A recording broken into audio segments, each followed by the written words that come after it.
और अब अगली खबर का रुख करते हुए बात कर लेते हैं इंदौर की। यहां पर चल रहे ब्रिक्स देशों के सम्मेलन में कृषि मंत्री और वरिष्ठ अधिकारियों के सम्मेलन को यादगार बनाया गया है। शनिवार को मेघदूत उपवन में पौधारोपण किया गया। इस विशेष कार्यक्रम के दौरान केंद्रीय कृषि मंत्री शिवराज सिंह चौहान, इंदौर महापौर पुष्यमित्र भार्गव सहित कई गणमान्य अतिथियों की मौजूदगी में विदेशी प्रतिनिधियों ने फलदार पौधे रोपे।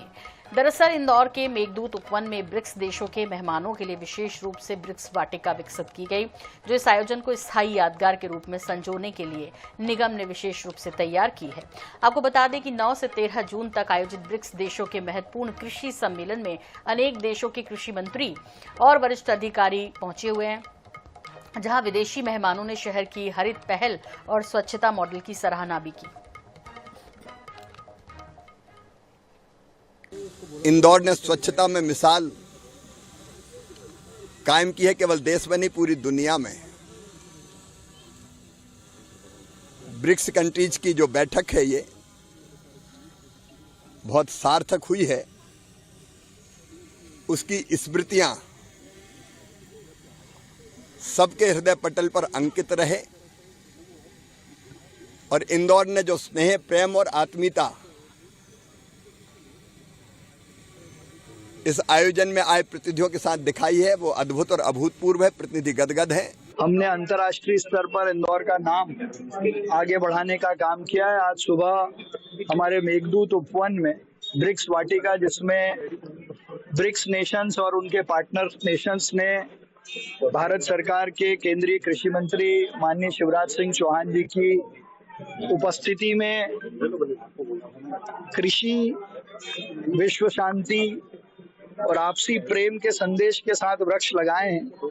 इनको सहेजना, इनको बढ़ाना और इंदौर का नाम आगे बढ़ाने में ये सब सहयोगी होगा। और इस पर ज्यादा जानकारी के लिए बात करेंगे। इंदौर से हमारे सहयोगी महेश मिश्रा हमारे साथ जुड़ गए हैं। महेश, आपसे समझना है कि ये जो मेघदूत उपवन में ब्रिक्स वाटिका होगी, ये क्या होगी, मतलब कैसे होगी, क्या खासियत इसकी होगी और इसमें क्या विशेष रखा गया है जो आकर्षण का केंद्र रहेगी? देखिए, इंदौर में मेघदूत गार्डन जो है वो शहर की पहचान है और ये करें कि मध्य प्रदेश का अपने आप में सबसे पहला एक गार्डन था जिसमें तमाम तरह की प्रजातियों के पेड़ पौधों के साथ में इसको एक बहुत बेहतर तरीके से तैयार किया गया था। इसी के एक हिस्से में ये जो ब्रिक्स वाटिका है इसको बनाया गया है। ये ब्रिक्स वाटिका जो ब्रिक्स में जो 21 देश के जो प्रतिनिधि यहाँ पहुंचे हुए हैं, जो आज आखिरी दिन था ब्रिक्स का, तो ये सारे जो मेहमान है ये इंदौर पहुंचे और इंदौर में एक याद रहे, जिस याद को बरसों तक लोग याद रखे और उसको पर्यावरण से कैसे जोड़ा जाए, इसी पे लेकर काम हो रहा था, जिसके चलते ये वाटिका बनाई गई है।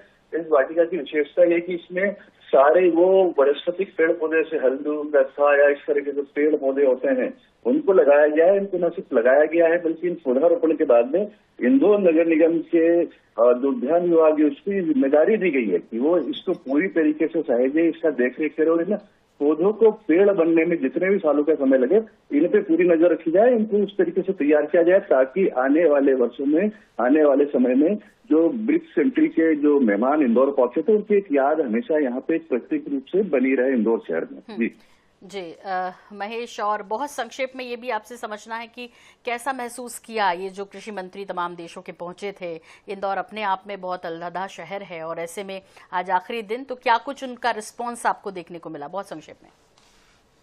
देखिए, इंदौर में जो है सभी जगह इन्हें घुमाया गया। जिस तरीके से कृषि मंत्री, केंद्रीय कृषि मंत्री शिवराज सिंह चौहान इंदौर की सफाई की बात कर रहे थे, उसी तरीके के जो सेंटिमेंट्स है वो बाकी देशों के लोगों के भी। तो यहाँ पे साफ सफाई के अलावा जो प्राकृतिक खेती जो है, ऑर्गेनिक खेती जो है, उसके जो अलग अलग बाजार लगते हैं इंदौर में, इस तरीके की इन्होंने क्रॉपिंग देखी, उसको लेकर बड़ा ही गदगद और बड़ा अद्भुत, कई देश के लोगों का कहना है कि उनके लिए एक बड़ा ही अद्भुत ही अनुभव था। जी, बहुत बहुत शुक्रिया महेश इस तमाम जानकारी के लिए आपका।